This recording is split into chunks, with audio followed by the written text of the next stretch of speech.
OK. Bonjour, Jean-François Ridel. Je suis au Salon de la machinerie agricole de la Chine à Wuhan, dans le kiosque de mon fournisseur Alinav. Alinav qui est aussi vendu sous la marque de Lianxi en Chine. Alors, on commence par l'unité de pelle mécanique.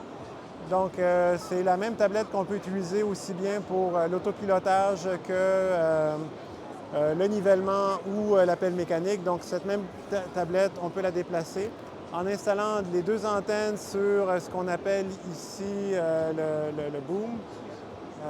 Puis ensuite, on a deux autres senseurs, un sur le stick, un sur le bucket, pour donner la position. J'ai commencé à m'en servir, ça fait sauver beaucoup de temps. C'est beaucoup plus facile que d'utiliser un laser. Alors, on sauve vraiment du temps. Avec ça, j'adore ça. J'ai déjà un client qui s'en sert. Il adore vraiment. Il ne veut plus travailler sans ça maintenant. Donc, super. Ici, on a le système de nivellement.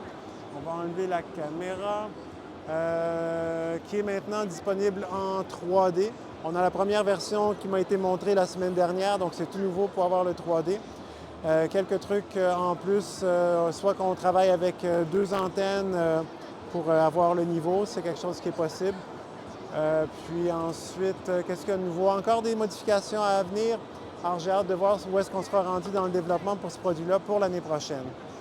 On va continuer notre tour du kiosque. On a les antennes mobiles qui peuvent être aussi des antennes d'arpentage, donc aussi bien base RTK dans le FM que, c'est ça, base pour l'arpentage. Quand on fera du nivellement, par exemple, et qu'on n'a pas accès à de l'Internet, ça peut être quelque chose de très pratique, très simple, c'est très mobile. On va à la suite. On a les unités d'arrosage.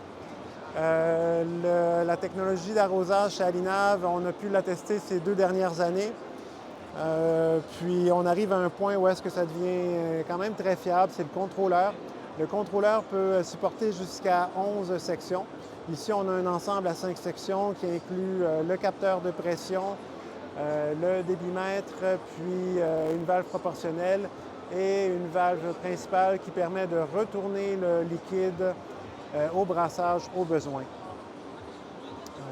Ensuite, qu'est-ce qu'on a d'autre? On va aller vers ici.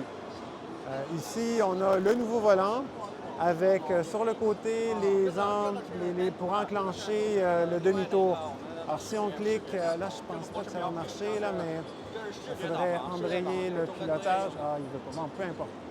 Quand on embraye le pilotage, on a de chaque côté les boutons d'activation pour le demi-tour.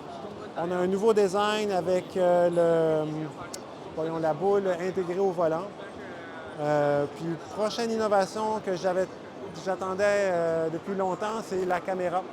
Enfin, une caméra pour faire du guidage de précision, pour gérer le décalage quand on fait nos arrosages, quand on fait notre 32, ou éventuellement être installé sur le sarcleur pour corriger le sarcleur comme ce qu'on voit avec les autres caméras dans le sarclage. Donc, enfin, on y est arrivé. J'ai hâte de voir comment ça va travailler l'année prochaine. On est dans la première année, donc il y a toujours un peu de rodage, mais ça va être intéressant. Prochain point, on arrive ici les bornes de contrôle d'eau. Donc, à partir de l'application d'Alinav, on va être capable d'activer, désactiver l'irrigation. C'est donc un nouveau produit.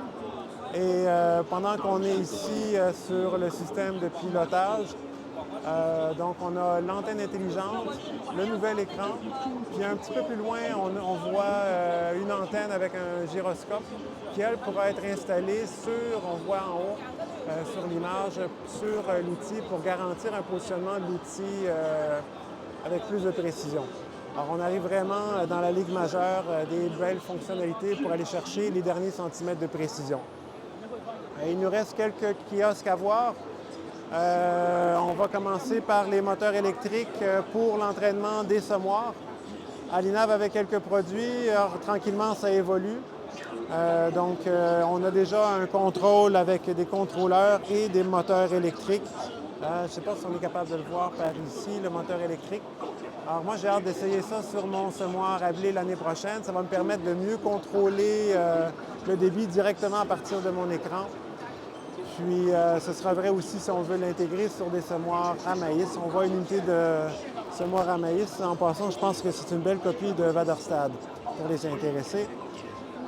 Donc on a un moteur électrique, je crois qu'il est peut-être ici, pour entraîner l'unité, le meters. Il nous reste une section importante, c'est les robots. Alinav avance dans son développement de robots. On a un premier robot sur chenille pour la tonte de verger, de plantation de sapins de Noël ou encore de vignobles, avec une deuxième faux à l'arrière pour aller chercher un petit peu plus loin, là. On est dans un modèle qui avance. On pense, selon certains autres dealers, il y a encore des petites modifications à faire, donc ce serait intéressant de voir comment ça pourra répondre aux besoins. Puis je présume qu'au courant de l'année prochaine, on aura quelque chose de bien fini. Et le deuxième robot, c'est au niveau du contrôle des herbicides, si je peux dire, dans les vergers, où est-ce qu'on a une première version à 200 litres de capacité. Ça peut aussi bien marcher dans les serres que dans les vergers. Puis avec un ventilateur, là. J'ai vu certains vergers qui m'ont dit qu'ils avaient besoin jusqu'à 100 HP de ventilation.